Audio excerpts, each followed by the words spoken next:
नमस्कार दर्शकबिन, यहाँलाई स्वागत छ कार्यक्रम रूपान्तरमा। यतो विद्या निश्रेष सिद्धि सधर्म।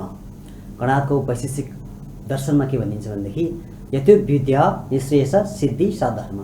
धर्म ती हो जहाँबाट तिम्रो भौतिक चिजको पनि तिमीलाई तिम्रो जीवनमा प्रचुर मात्रामा भौतिक चिज हुन्छ, भौतिक प्रगति र निश्रेष आध्यात्मिक प्रगति। जुन कामबाट तिम्रो जीवनमा भौतिक समृद्धि हुन्छ र जुन कामबाट तिम्रो जीवनमा आध्यात्मिक समृद्धि हुन्छ त्यो चिज नै धर्म हो। मान्छेले धर्मको विषयमा विभिन्न चाहिँ तपाईको चाहिँ प्रचलित धर्महरू चाहिँ चलेका छन्। विश्वमा 300 भन्दा बढी धर्म र त्यसका 3000 वटा सम्प्रदाय छन्। ती सबैजनाको आफ्नो आफ्नो एउटा मान्यता छ। यसो गरौँ, बिहान उठेर यसो गर्ने, अथवा अल्लाह भन्नु धर्म हो, अथवा चाहिँ गड भन्नु धर्म हो, अथवा भगवान राम भन्नु धर्म हो। यो आफ्नो आफ्नो पाटो छ। त्यो भित्रको चाहिँ स्पेसलिटी पाटोमा गर्दाखेरि त्यहाँभित्र बग्दै गर्दाखेरि त्यस फरक भनाइ फरक शब्दहरूले चाहिँ भावहरू आउँछन्। त्यो आफ्नो कुरा रह्यो। तर धर्मले चाहिँ के दिन्छ अरे मान्छेलाई? वास्तवमा यदि कोही मान्छे धर्ममा लागेको छ भने, धार्मिक मान्छे हो भनेदेखि उसको जीवनमा दुईटा चिज हुनुपर्छ। एउटा भौतिक उन्नति र अर्को आध्यात्मिक उन्नति। जस्तो तिमी चाहिँ धर्म गर्छौ भनेदेखि चाहिँ तिमीले थाहा पाउनु पर्यो तिम्रो कर्तव्य के हो, तिम्रो काम के हो, र तिमीले आफ्नो शक्तिलाई, क्षमतालाई म्याक्सिमम युज गरेर सबैभन्दा बढीसम्म कतिसम्म तिमी डेभलप गर्न सक्छौ त। त्यसको लागि तिमीले भौतिक प्रगति गर्नको लागि पनि तिमीलाई धर्मले सिकाउँछ। र भौतिक प्रगति गरेर मात्र भएन। फेरि संसारमा भौतिक प्रगति गरेका देशहरू, युरोप अमेरिकाका देशहरूसँग कयौँ मान्छेहरू आज चाहिँ मनोवैज्ञानिक रूपमा बडो चाहिँ विक्षिप्त छन्। नेपालमा पनि छन्। अनि कमाएका मान्छेहरू चाहिँ कमाए पछि गएपछि तपाईँको चाहिँ सुसाइड गर्न परेको अवस्था, राम्रो चाहिँ फ्यामिली बनेको अवस्थामा डिभोर्स गर्नुपर्ने अवस्था, धेरै कुराहरू भएको छ। यसको लागि चाहिँ फेरि के गर्नु पर्यो त भन्दाखेरि निश्चय छ तिमी आन्तरिक रूपमा पनि तिमी शान्त हुनुपर्छ। र धर्मले यदि तिमीलाई बाहिरी रूपमा प्रगति गर्न सिकाउँदैन र आन्तरिक रूपमा तिमीलाई शान्त गराउँदैन भने सावधान, तपाईँ धर्म बनाउन अरू नै के चिज गर्नु भएको हुन्छ। मान्छे धर्मको नाममा कट्टरता देखिन्छ हैन। तपाईको चाहिँ एकदम मार्छु काट्छु भन्छ, एकदम बडा उग्र भाषण गर्न चाहिँ बडा उग्र बोली बोल्न चाहिँ लागेका हुन्छन्। तर याद गर्नुस्, यो तपाईको धर्मको पाटोको कुनै अर्को भित्र रहला अथवा के भित्र रहला तपाईको व्याख्या गर्ने शैली भयो। तर चाहिँ यदि धर्म वास्तविक धार्मिक मान्छेको चाहिँ भौतिक प्रगति र आत्यन्तिक शान्ति, आत्यन्तिक तपाईको चाहिँ आनन्द, आन्तरिक रूपमा जो मान्छे आनन्द हुन सक्छ, धर्मले हामीलाई त्यो बाटोमा लान्छ। दर्शकबिन, कार्यक्रम रूपान्तरमा आज हामीसँग एकजना विशिष्ट अतिथि हुनुहुन्छ। उहाँ हुनुहुन्छ प्रहलाद कुँवर सर। उहाँ होटल हिमालयको CEO हुनुहुन्छ, कार्यकारी अधिकृत हुनुहुन्छ। आउनुहोस् उहाँलाई स्वागत गरौँ। सर, यहाँलाई स्वागत छ कार्यक्रममा। धन्यवाद विजयजी। अहिले कोभिड-19 को समयबाट सारा विश्व आक्रान्त छ। यसमा नेपालमा पनि अछुतो रहने कुरा भएन। यो हुँदाहुँदै पनि अहिले पछिल्लो समयमा सबैभन्दा बढी नराम्रोसँग ढाड भाँचेको अर्को एउटा चाहिँ क्षेत्र छ, त्यो टुरिज्म सेक्टर हैन। टुरिज्म सेक्टरलाई मजाले ब्याकबोनको रूपमा चाहिँ थामेर बसेको भनेको चाहिँ होटल व्यवसाय। त्यसमा पनि तारै होटलले झन् ठुलो चाहिँ योगदान पुर्याएको छ। यो बेलामा चाहिँ कोभिड-19बाट तारै होटललाई परेको प्रभावलाई यहाँले कसरी चाहिँ मूल्याङ्कन गर्नुहुन्छ? यहाँले ठिक भन्नुभयो विजयजी। अहिलेको अवस्थामा सबभन्दा बढी प्रभावित भनेको नै हाम्रो टुरिज्म नै हो। त्यसमा झन् बढी त होटेल्स नै भएको छन्। मैले होटेल्स भनेको कारण के भनिदिएको हुन्छ नि, होटेलमा एउटा त कर्मचारीहरू, वर्कर्स बढी हुने भएको हुनाले अब उनीहरूको जुन तलब भयो, बेनिफिटहरू भयो, त्यो त एकदम हाई नै हुन्छ। उनीहरूलाई पनि मेन्टेन गर्नुपर्ने भएको हुनाले चाहिँ नि सबभन्दा बढी चाहिँ नि हाम्रो लेबर कस्टमा नै खर्च हुने हो। र त्यसले गर्दाखेरि चाहिँ नि र फेरि त्यहाँ त्यो एउटा ठुलो कस्ट छ। अर्को चाहिँ नि मेन्टेनेन्स। अब टुरिस्ट नआए नै पनि होटल मेन्टेन गर्नु पऱ्यो होइन। होटल त ख्याप्पै बन्द गर्नु भएन, ताल चलाउनु भएन। त्यहाँ कति मसिनरीहरू छन्। त्यस्तै त्यहाँको अब भनौँ न कार्पेटदेखि लिएर, लिनेनदेखि लिएर, इन्टेरियरदेखि लिएर त्यसलाई त बराबर हामीले मेन्टेन गर्नुपर्छ। त्यो मेन्टेन गर्नलाई केही बेसिक स्टाफ त फेरि राख्नै पर्छ, सेक्युरिटी राख्नै पर्यो, र अब गार्डन मेन्टेन गर्नै पर्यो। होटल बन्द छ भनेर गार्डन भयो, स्विमिङ पुल भयो, त्यसै त अब हामी त्यसै छोड्न सक्दैनौँ। होटल बन्दै भए तापनि हामीले चाहिँ हाम्रो बेसिक कस्ट त फेरि त्यहाँ छ। एउटा चाहिँ बेसिक कस्ट मेन्टेन गर्नुपर्ने अवस्था, र अर्को चाहिँ नि अब हाई म्यान पावर कस्ट भएकोले र एक पैसाको पनि कमाइ नभएको खण्डमा चाहिँ नि र फेरि अहिलेको अवस्थामा त फेरि अब यो अनिश्चित नै जस्तो भयो। कहिले खोल्ने, कहिलेसम्म जाने हो भन्ने कुरा पनि निश्चित नभएको हुनाले सबभन्दा बढी मार परेको त अहिले होटल पेसालाई नै छ। हामी सर सरकारबाट घोषणा भएको थियो भिजिट नेपाल 2020 भनेर, त्यसको लागि पनि तयारीहरू गरिएको थियो। जुन चाहिँ धेरै सेक्टरबाट तयारी भएको थियो, सरकारी सेक्टरबाट पनि भएको थियो, सायद होटेलबाट पनि त्यसको तयारी भएको थियो। अब यो बेलामै हामी यो कोरोनाको कहर आइपुगेको छ होइन, के छ तपाईँहरूलाई सरकारसँग तपाईँहरूको कुराकानी भएको छ कि नियमित रूपमा तपाईँहरू चाहिँ उहाँसँग टचमा हुनुहुन्छ कि के कसो तपाईँहरूको चाहिँ उहाँप्रति माग चाहिँ के छ? यसो भएदेखि सजिलो हुन्थ्यो भन्ने केही छ? त्यो छ, हाम्रो होटल एसोसिएसन अफ नेपालले यसमा चाहिँ पहल गरिरहेको छ। हजुर। र नेपाल सरकारसँग, हजुर, सम्बन्धित टुरिज्म मिनिस्ट्रीसँग, हजुर, र नेपाल टुरिज्म बोर्डले पनि यो विषयमा चाहिँ नि उहाँहरू पनि लागि पर्नु भएको छ। हजुर। र कुरा के भने अब यसमा चाहिँ नि होटेल मात्रै पनि प्रभावित होइन, सबै नै सेक्टर प्रभावित छन्। नेपाल सरकारले नै गाह्रै परेको छ, कहाँ राहत दिने, कहाँ नदिने, कति दिने भन्ने कुरा। तर पनि अब अहिले चाहिँ नि एउटा राहत कोष पनि नेपाल सरकारले त्यहाँ एउटा राखेको अवस्था छ। र जस्तो अब स्टाफलाई तलब दिनुको लागि पनि अब तपाईँ लोन लिन सक्नुहुन्छ, सीमित इन्ट्रेस्ट राखेर 5% छ त्यो मा चाहिँ त्यो त्यहाँ कन्डिसनहरू धेरै अप्लाई हुन्छ, तर त्यो पनि अब सरकारबाट छ। र हाम्रो चाहिँ माग पनि त्यही नै हो कि एउटा त अब यो तिर्नुपर्ने ट्याक्सहरू डिले गरिदिनुहोस् भन्ने छ होइन। अर्को चाहिँ नि यो जो हाम्रो बिजुलीमा लाग्ने महसुलहरू त्यसमा पनि अलिकति सहुलियत चाहियो होइन, त्यसलाई पनि र त्यो डिमान्ड शुल्क पनि घटाइदिनु पऱ्यो अथवा हटाइदिनु पऱ्यो भन्ने हाम्रो मागहरू छ। यसमा चाहिँ कति कुरामा त हामीले सहुलियत पनि पाएको छौँ र कति कुरामा चाहिँ अझ चित्त नबुझेको कुराहरू अझै ती पहलमा नै छ। त्यसको लागि चाहिँ तपाईँहरूको कुराकानी भइरहेको छ? कुराकानी भइरहेको छ। अब अर्को कुरा छ, जस्तो चाहिँ जतिखेर कोभिडको कहर नेपालमा देखा परिसकेपछि अब क्वारेन्टाइनको लागि चाहिँ होटेलहरूलाई पनि आह्वान गर्यो सरकारले होइन, अनि केही होटेलले हामी तयार पनि छौँ भन्यो। होटेल हिमालयले चाहिँ के गरेको छ? होइन, यसमा हामी पनि ओपन नै थियौँ, हामी ओपन नै थियौँ, तर हामीले चाहिँ नि अब एउटा अब रेट त नेपाल सरकारले नै फिक्स गरेको थियो, त्यो रेटमा थियो। र हामीले चाहिँ नि यसमा चाहिँ नै भनेका थिएनौँ, तर हाम्रो रेट पाएको खण्डमा मात्रै भन्ने थियो। कतिवटाले चाहिँ सायद त्यहाँ कम्प्रोमाइज गर्यो होला, कतिवटा होटलले। हामीले चाहिँ जुन हालले फिक्स गरेको जुन रेट थियो त्यसैमा हामी तटस्थ रह्यौँ। र हाम्रोमा चाहिँ अहिलेसम्म त्यस्तो कुनै क्लाइन्ट पनि आएको छैन। अब यस्तो पनि हुनसक्छ, जुन एउटा रेट छ नि त्यो चाहिँ नि मान्छेहरू सायद त्यो रेट तिर्न नसक्ने खालको मान्छेहरू हुन सक्छन्। अब यसो हेर्दाखेरि भनौँ न एउटा मान्छे त सङ्क्रमित भएको छ अथवा सङ्क्रमित हुनेवाला छ अथवा चाहिँ उसलाई चाहिँ अब क्वारेन्टाइनमा राखेको छ भनेदेखि ऊ त्यो बन्दीकै रूपमा बस्ने हो कोठामा बसे पनि। अब बन्दीकै रूपमा बस्नलाई चाहिँ तारे होटलमा बसेर गयो के मतलब पनि भएन। धेरैले त्यो लाइनबाट सोच्दो रहेछ। हजुर। यसो एकजनासँग कुरा गर्दाखेरि उहाँले चाहिँ अब होटलको एउटा कोठामा सीमित हुनुहुन्छ भने तारे होटलमा बसेर किन बस्ने, बरु चाहिँ हामी चाहिँ थोरै तिर्छौँ सानो लजेसहरूमा अथवा चाहिँ नि 1 स्टार 2 स्टार होटलमा बस्ने भन्ने नै धेरैको चाहिँ इच्छा त्यो हुँदो रहेछ। हजुर। त्यस कारणले यो ठुलै होटलमा बसेको चाहिँ अहिले छैन, कहीँ पनि छैन। अब 1-2 जना गएर बस्ने भने भिन्नै कुरा हो। हजुर। तर त्यो पनि यस्तो छ, यदि चाहिँ नि हामीले चाहिँ मिनिमम पनि अब 20-30 कोठासम्म भएमा चाहिँ त्यो ब्रेक इभेनसम्म हुन्छ कि भन्ने छ। तर त्यो 2-4 रुम गरेर त फेरि त्यो लसै हुन्छ एकदमै। किनभने त्यो हामीले अब 2-4 जना 8 जनै गेस्ट भयो भने पनि त्यहाँ त heat, light, power, manpower सब कुरा चालु गर्नु पऱ्यो। गर्मीको बेला छ, एसी दिनै पऱ्यो। एसी दिनलाई एउटा कोठामा त दिएर हुन्न, हामीले सेन्टर चलाउनु पर्ने हुन्छ होइन, अथवा स्टाफ बस्ने ठाउँमा पनि हामी त एसी दिन्छौँ। अथवा त्यसले गर्दाखेरि चाहिँ नि त्यो कस्ट एकदम हाई हुन्छ।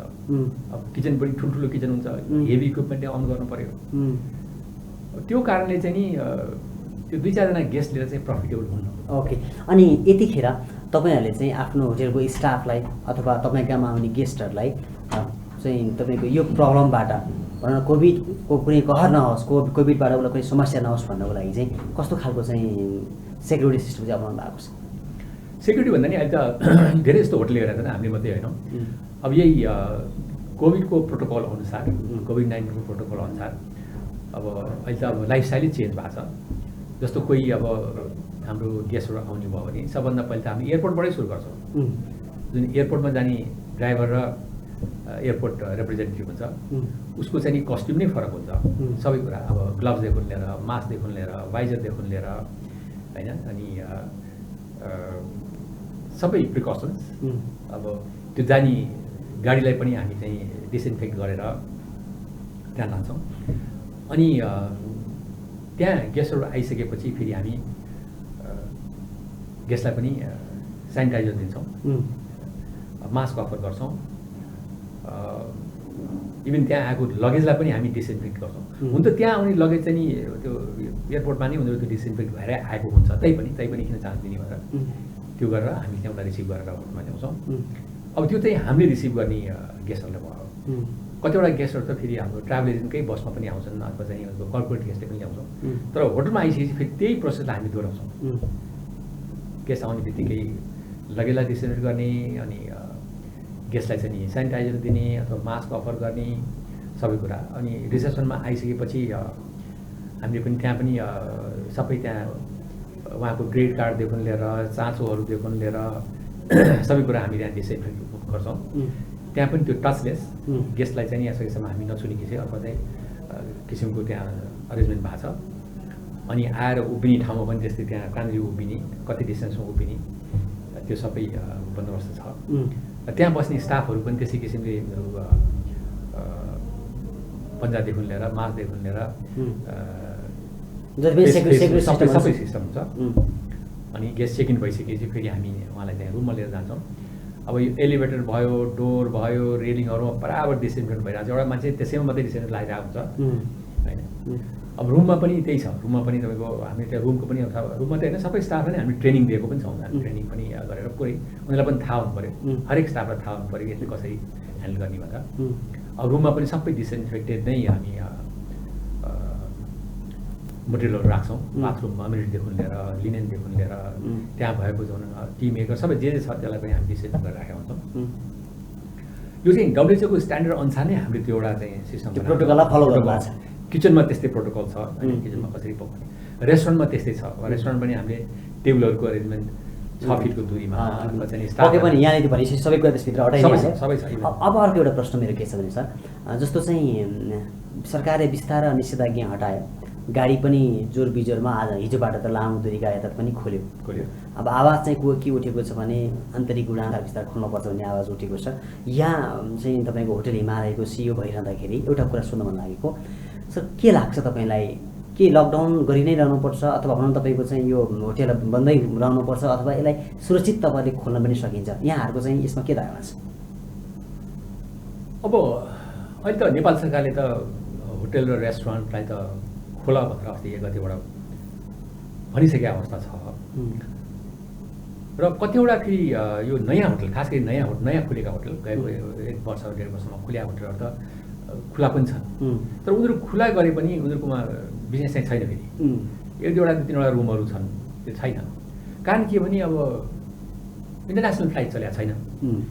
मुख्यतः इन्टरनेसनल फ्लाइट नै चलाउनु पऱ्यो। इन्टरनेसनल फ्लाइट नचलिकन चाहिँ तारे होटल खोल्ने अवस्था म देख्दिनँ। किनभने तारे होटलमा बस्ने त सब विदेशी नै हुन्। नेपालीहरू त गएर बस्दैनन्। र फेरि अहिलेको अवस्थामा हाम्रो नेपालीहरूको अब सबैको वर्ल्डको सबैजनाको नै इकोनोमिक कन्डिसन त झरेकै छ। एकदमै पक्कै पनि होइन। जसको सरप्लस कमाइ हुन्छ अथवा चाहिँ त्यो फुर्मास कमाइ हुन्छ अथवा चाहिँ त्यो मान्छेहरू नै गएर चाहिँ ल 1 दिन होटलमा बसौँ अथवा रमाइलो गरौँ अथवा ट्राभल गरौँ भन्ने हो। त्यो त्यो त्यो अवस्था छैन अहिलेको सबैको चाहिँ नि। र फेरि सबैमा एउटा चाहिँ फेयर साइकोसिस भएको छ, के हुने हो, कतिसम्म जाने हो भनेर। त्यसले गर्दाखेरि तारे होटलमा बस्ने क्लाइन्ट्स अथवा कस्टमर्स चाहिँ नि हालको लागि छैन। अब इन्टरनेसनल फ्लाइट्स खुलेपछि सायद सुरु होला। इन्टरनेसनल फ्लाइट्स खुलेको कन्डिसनमा पनि मेरो विचारमा तुरुन्तै टुरिस्टहरू त आउँदैनन्। सायद कर्पोरेट क्लाइन्ट्सहरू आउलान् जसको यहाँ व्यापार छ, बिजनेस छ अथवा चाहिँ नि प्रोजेक्टहरू ह्यान्डल गर्न आउनेहरू। त्यस्तोको चाहिँ तिनीहरू त फेरि त्यहाँ कुरेरै बसिरहेछन्। तिनीहरू त कुरेर कहिले खुल्ला र हामी त्यहाँ जाउँ। अथवा कतिजना अड्केर बसेका मान्छेहरू पनि छन्, यहाँबाट विदेश गएका छन्, आउन पाएको छैनन्। त्यस्तो पनि छ। त्यो रस चाहिँ आउँछ, त्यो चाहिँ राष्ट्रिय हुन्छ। तर राम्रो अवस्थामा चल्नलाई त फेरि त्यो टुरिस्टहरू नै आउनुपर्छ। ओके, भनेपछि जब चाहिँ यो कोभिडको कहर जबसम्म नर्मलाइज हुँदैन, जबसम्म सामान्यकरण हुँदैन, तबसम्म चाहिँ इन्टरनेसनल फ्लाइट चाहिँ भनौँ न खुल्ने कुरा रहेन। इन्टरनेसनल फ्लाइट नखोलेसम्म तारे होटलको बिजनेस चाहिँ चल्ने भएन।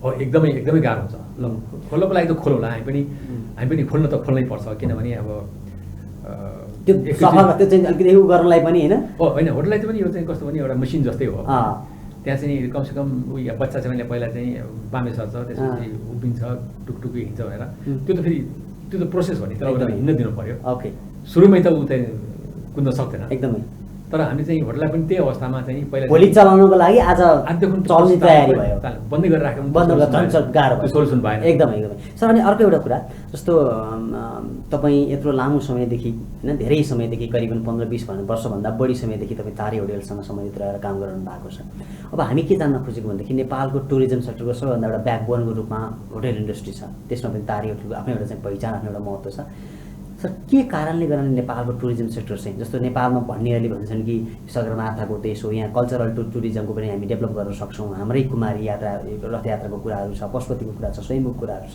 यी सारा कुरा भएर पनि नेपालको टुरिज्म हुनुपर्ने जति विकास भएको छैन भन्छन् यो किन भएन तपाईँलाई के लाग्छ सबभन्दा ठुलो कुरो त मैले देखेको हाम्रो चाहिँ नि इन्टरनेसनल एयरपोर्ट एउटै मात्रै छ त्यहाँ चाहिँ नि हामी लिमिटेड नम्बर अफ फ्लाइट्स मात्रै ल्यान्ड गर्न सक्छौँ ओके अहिले भएको अहिलेसम्म 32वटा एयरलाइन्स चाहिँ इन्टरनेसनल एयरलाइन्सहरू नेपालमा अपरेट गर्छन् हजुर अब तिनीहरू आउँदाखेरि पनि त्यहाँ होल्डमा राख्नुपर्ने अवस्था छ किनभने त्यहाँ पार्किङ बे नै कम छ पार्किङ बे नै छैन र कहिले त्यहाँ वेदर खराब भयो भने त फेरि फर्केर जाने अवस्था पनि हुन्छ एउटा त हामीले चाहिँ धेरै एयरलाइन्सलाई नै आउनु दिन सकिरहेको छैनौँ र त्यसको फ्रिक्वेन्सी पनि बढाउन सकेका छौँ त्यो नै मुख्य एउटा कारण हो र अर्को चाहिँ के पनि छ भने अब हाम्रो चाहिँ नि धेरै जस्तो जति पनि अब युरोपियन गेस्टहरू हुन्छन् अथवा क्लाइन्ट्सहरू हुन्छन् उहाँहरू चाहिँ त्यो डबल सेक्टर फ्लाइट लिएर आउनु पर्ने हुन्छ डाइरेक्ट फ्लाइट पनि एकदम कम छ हाम्रो युरोपबाट आउनु डाइरेक्ट फ्लाइट छैन मुख्य चाहिँ त्यहाँ चाहिँ त्यो चाहिँ प्रब्लमै त्यो छ जस्तो थाई एयरलाइन्सको एउटा हामी इक्जाम्पल लिउँ न थाई चाहिँ नि अलमोस्ट अल द कन्ट्री इन्टरनेसनलको हरेक उसमा पुगिहाल्छ त्यहाँबाट चाहिँ डाइरेक्ट आउँछ अनि उसको थाईको नाम पनि छ ओके बिजनेस पनि छ र फेरि यस्तो हुँदो रहेछ त्यो चाहिँ जस्तो आफ्नो चाहिँ एउटा चाहिँ नेसनल फ्ल्याग क्यारियर हो भने त्यो चाहिँ नि आफ्नै गभर्मेन्टले त्यसको चाहिँ फेयर निर्धारित गरे हुन्छ ओके उनीहरूले चाहिँ फेरि कमै गरे हुन्छ त्यसमा डिक्रेस हुन्छ होइन भन्दाखेरि डाइरेक्ट फ्लाइटमा पनि आउनु पर्यो आउनु पायो र अर्को चाहिँ रेट पनि कम छ अनि फेरि एयरलाइन्सको रिलायबिलिटी छ त्यस कारण थाइल्यान्ड प्रमोसन भएको मुख्य कारण त्यही नै हो हाम्रो केसमा आउनु पर्यो युरोप आउनु पर्यो भने या त पहिला उता जानु पर्यो अनि त्यो टेन्सन छ नि मान्छेलाई त्यहाँबाट त्यहाँ गएर कतिवटा फ्लाइट लिने एयरपोर्टमा कति कुर्न पर्ने मान्छे झन्झट हुन्छ ट्रान्जिटमा बस्ने त्यो झन्झट फिल गर्दछन् एउटा धेरैले अब हामी त हाम्रो क्लाइन्टहरूसँग बराबर कुरा गर्छौँ होइन अब त्यहाँको भनौँ न यहाँको हामीको जुन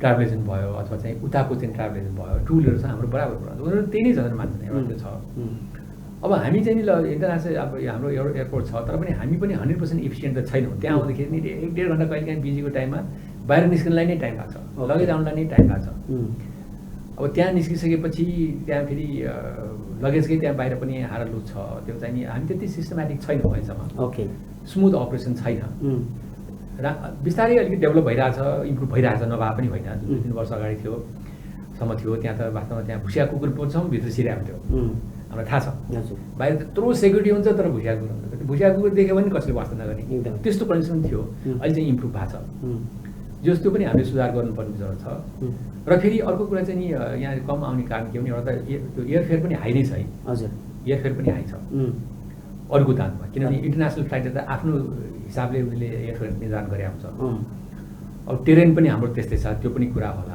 इन्सुरेन्सको कुरा छ धेरै कुरा अनि मान्छेले त के भन्छ भने जस्तो चाहिँ हामीले जुन चिजलाई ब्रान्ड बनाउन सक्थ्यौँ जुन चिजलाई बिजनेसको ब्रान्ड बनाएर जुन चिजलाई बेच्न सक्थ्यौँ त्यो चिजमा हामीले काम नै गरेको छैनौँ भन्नेहरूले के भन्छन् भने पशुपतिनाथ चाहिँ मन्दिर सारा हिन्दूहरूको चाहिँ एउटा आस्थाको केन्द्र हुन सक्थ्यो अथवा भनौँ तपाईँको स्वयम्भूको कुरालाई अथवा हाम्रो चाहिँ कल्चरको कुरामा चाहिँ हाम्रो चाहिँ जस्तो चाहिँ काठमाडौँको चाहिँ जुन कल्चर छ जस्तो यहाँ चाहिँ तपाईँको रथ यात्राको कुराहरू छ यहाँ चाहिँ जीवित देवी कुमारीको कुराहरू छ अथवा यी यस्ता कैयौँ कल्चर कुराहरू छन् जुन चिजलाई हामीले ब्रान्ड बनाएर बित्न नसकेको कुराले गर्दा चाहिँ हामी अझै एट्र्याक्ट गर्न सकिरहेको छैनौँ भन्छ नि यसमा चाहिँ यहाँ कुरा आएकै छ त्यो पनि यहाँले ठिकै भन्नु त्यो पनि एकदम त्यसलाई पनि हामीले त्यति प्रमोट गर्न सकेका छैनौँ होइन जुन किसिमले हामीले चाहिँ पब्लिसाइज गर्नुपर्ने पब्लिसिटी गर्नुपर्ने अथवा प्रमोसन गर्नुपर्ने सायद त्यति गरेका छैनौँ अब अहिले हाम्रो पशुपतिनाथ टेम्पलमा आउने म्याक्सिमम् गेस्ट भनेकै नै इन्डियाबाटै आउँछ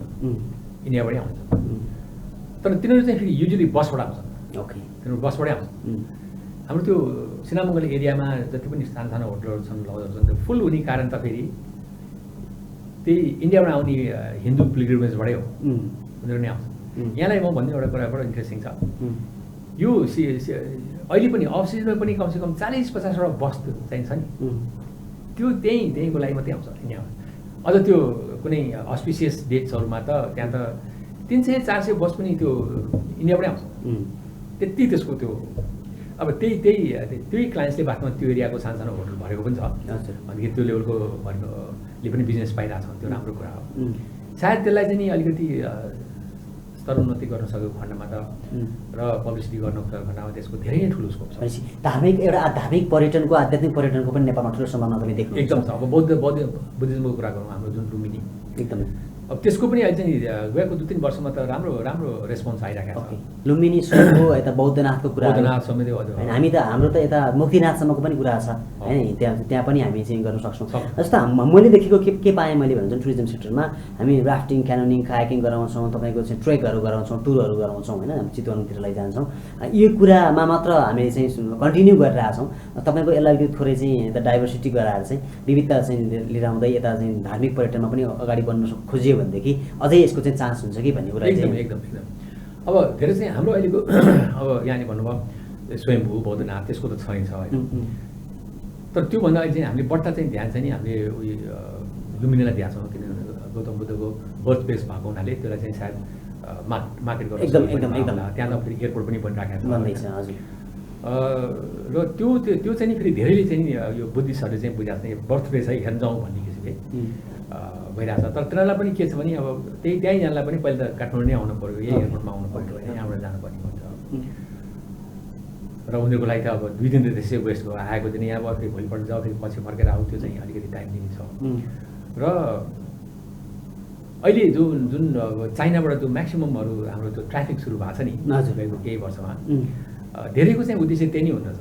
ओके, धेरैको उद्देश्य त्यही हुँदछ, यहाँ आयो त्यसो उता गयो, अथवा चाहिँ हाम्रो श्रीलङ्काबाट आउने क्लाइन्ट्सहरूको चाहिँ नि अथवा बुद्धिस्ट धर्मावलम्बीहरू चाहिँ नि आउने चाहिँ नि समग्रमा भन्न पर्दाखेरि चाहिँ यसको चाहिँ एउटा चाहिँ सेक्टर चाहिँ पछिल्लो समय धेरै ठुलो छैन। अब सर तपाईँमा आउन चाहन्छु म, कार्यक्रम रूपान्तरणको हामी लगभग अन्तिम समयमा पनि आउँदैछौँ।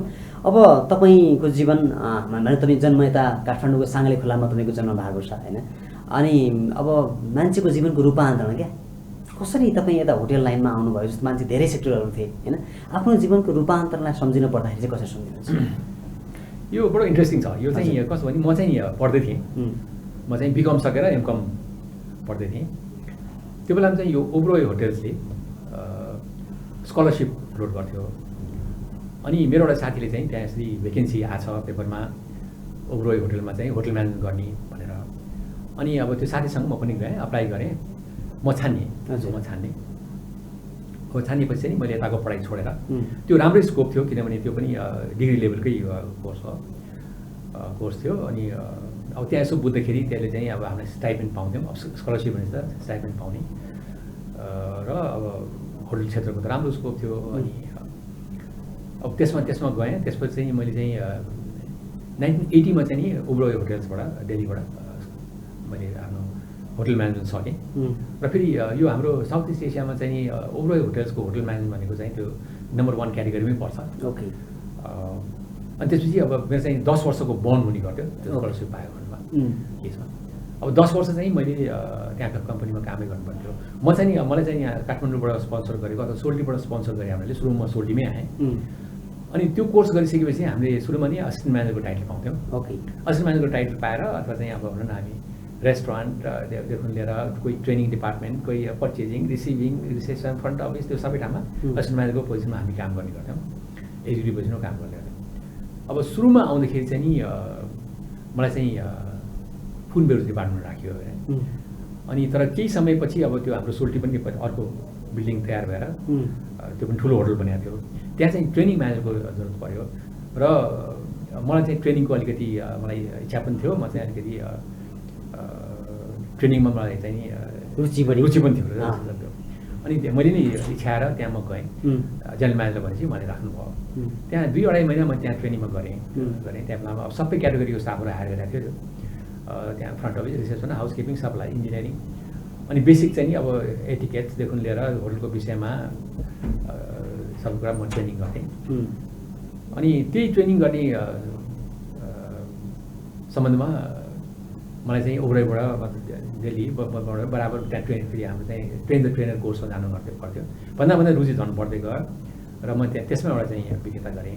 फेरि पछि चाहिँ अब जब होटल नर्मल भएपछि मलाई फेरि चाहिँ नि फेरि अपरेसनमै सारियो। त्यसको चाहिँ नि फेरि 2-3 वर्षमा चाहिँ मलाई अब 10 वर्षको बन्ड भएको हुनाले मलाई चाहिँ साउदी अरेबियामा पोस्टिङ गरियो। तर त्यहाँ पनि मलाई ट्रेनिङको लागि नै भनेको गरेको सुरुमा। त्यहाँको अब मिस्टर ओब्रोयलाई नै थाहा थियो कि म ट्रेनिङमा छु भनेर। आफ्नो चेनभित्रको मान्छे को छ भन्दाखेरि म छानेर म दमाम ओब्रोय भन्ने ठाउँमा गएँ। यो चाहिँ तपाईँको 1983 कुरा हो। अनि त्यहाँ पनि म 2 वर्ष फेरि त्यहाँ काम गरेँ। 2 वर्षको ट्रान्सफर थियो। फेरि फर्केर आएँ। 85 मा आएपछि म यहीँ फेरि सुरुमै गर्थेँ। तर बिचमा मेरो प्रमोसन भयो। म चाहिँ असिस्टेन्ट एफएनबी म्यानेजरमा थिएँ। अनि त्यसपछि चाहिँ नि अब 1988 मा चाहिँ हाम्रो फर्स्ट सार्क समिट भएको थियो। ओके। हाम्रो राजा वीरेन्द्र चाहिँ नि चेयरम्यान भइसक्यो फर्स्ट सार्क समिटमा। अब त्यसमा चाहिँ त्यो बेलामा नेपाली मध्ये मैले सिनियर हुने गर्थेँ। हजुर। हामीभन्दा माथि सबै विदेशी नै हुने गर्थेँ। हजुर। त्यो कार्यक्रम राम्रो भयो। त्यसपछि अब त्यहाँ चाहिँ सबैजना हेर्नेहरू थिए। त्यो बेला चाहिँ अब दिल्लीबाट बिकी ओब्रोयदेखि हाम्रो चाहिँ ज्ञानेन्द्र सरकार चाहिँ नि हाम्रो त्यहाँ चेयरम्यान भइसक्यो। हजुर। उहाँहरूले चाहिँ रेकमेन्ड गरेर म ओब्रोय अस्ट्रेलियामा पुगेँ। अस्ट्रेलियामा चाहिँ यसलाई चाहिँ अझ डेभलप गरौँ भन्ने हिसाबले चाहिँ एउटा त्यहाँ गएँ। अस्ट्रेलियाको ओब्रोय मेलबर्न ओब्रोय भन्नेमा त्यहाँ पनि मैले झन्डै 22 महिना गरेँ। त्यसपछि मेरो फेरि पोस्टिङ दिल्ली ओब्रोयमै भयो। हजुर। दिल्ली ओब्रोयमा गर्दै थिएँ। त्यहाँ पनि 25-26 महिना गरेपछि मलाई चाहिँ त्यहाँ धेरै चाहिँ अब त्यहाँ एउटै चेनमा कति बस्यो नि भन्ने भइरहेको थियो। अनि त्यही बिचमा मेरो 10 वर्ष पनि कम्प्लिट भएको हुनाले मलाई चाहिँ शेराटन इन्टरनेसनलबाट अप्रोच भयो। हजुर। त्यो मैले जब लिएँ। ओके। सिनियर पोजिसनमा नि। अनि त्यसपछि सुरुमा चाहिँ म म्युनिक शेराटन जर्मनीमा काम गर्न पुगेँ। हजुर। अब त्यसपछि चाहिँ नि फेरि मलाई चाहिँ नि यता दोहा शेराटन भन्ने चाहिँ नि नयाँ होटल खोलेको थियो। हजुर। कटारमा पहिले पनि म चाहिँ साउदीमा गएर अलि अराबिक पनि बोलेँ। त्यसपछि म त्यहाँ गएँ। हजुर। त्यहाँ पनि 2 वर्ष गरेर म फर्किरहेको थिएँ। फर्केर चाहिँ नि यहाँ काठमाडौँ आउँदाखेरि यहाँ अलिकति अब यहाँ पनि याकिनिटी पनि त्यो बेला फेरि त्यो साइज ठुलो भएको थियो। हजुर। ठुलो होटल बनेको थियो। उतापट्टिको बिल्डिङ आएको थियो। त्यहाँबाट मलाई अप्रोच भयो। म चाहिँ आएर त्यहाँ डाइरेक्टर फुड बेभरेजमा त्यहाँ जोइन गरेँ। अब काठमाडौँमै बसौँ भनेर। करिबन कतिवटा होटलमा सर तपाईँले चाहिँ? अनि त्यसपछि चाहिँ फेरि म 3 वर्ष गरेपछि फेरि मलाई सोल्टीबाटै बोलाइयो। म चाहिँ त्यो बेला चाहिँ एक्जिक्युटिभ असिस्टेन्ट म्यानेजर भन्ने पोस्ट थियो। अब त्यहाँ चाहिँ त्यो नम्बर 2 पोस्ट हो। त्यहाँ गएँ। त्यहाँ पनि म तपाईँ त्यहाँ 2-3 वर्ष गरेपछि फेरि यो एलएसी स्काइसेफ भन्ने एयरलाइन केटरिङ कम्पनी छ नि। हजुर। त्यहाँको म जिएम भएँ। त्यहाँ पनि 2 वर्ष बसेँ। ओके। त्यसपछि फेरि मलाई याकेन्डीबाटै अफर आयो जेलमाको। हजुर। त्यहाँ गएँ। त्यहाँ चाहिँ नि यो 2007 मा त्यहाँ गएँ र 2011 को एन्डसम्म म बसेँ। ओके। त्यसपछि फेरि त्यो गएको त्यहाँ बसेर चाहिँ मलाई फेरि राइडसनबाट अफर आयो। ओके। राइडसन पनि त्यो ठुलो होटल भइसक्यो थियो। पहिला सानोबाट ठुलो भएको थियो। फेरि मलाई त्यहाँबाट म त्यहाँ पनि गएँ। हजुर। त्यहाँ चाहिँ मैले 2 वर्ष कम्प्लिट गर्न अलिकति कमै म त्यहाँ छोडेँ। हजुर। छोडेर म फेरि यता एभरेस्टमा गएँ। ओके। एभरेस्टमा पनि 25-26 महिना लामै फेरि तपाईँको त करिबन नेपालको सबै तारे होटलमा तपाईँले भ्याउनु जस्तो देखिएको छ। सबै। ओके। अलमोस्ट है। अलमोस्ट एकदम। सर प्रहलाद सर यहाँको अमूल्य समयको लागि धन्यवाद। कार्यक्रम रूपान्तरणको निश्चित समय सिद्धि सकेको प्राविधिक मित्रबाट खबर लागेको हुनाले चाहिँ हामी बिदा हुन चाहन्छौँ सरलाई। हस्। धन्यवाद। दर्शकबिन कार्यक्रम रूपान्तरणमा आज हामीले होटल हिमालयको सिइओ सरसँग कार्यकारी अधिकृत सरसँग कुराकानी गऱ्यौँ। प्रहलाद सर कुमार सरसँग। कार्यक्रम रूपान्तरण कस्तो लाग्यो यहाँले कमेन्ट बक्समा कमेन्ट गर्नु होला। कार्यक्रम रूपान्तरणबाट आजका हाम्रा अतिथि र म कार्यक्रम प्रस्तुत हामी विद्रुप यहाँ हामी दुवैजना बिदा हुन चाहन्छौँ। नमस्ते।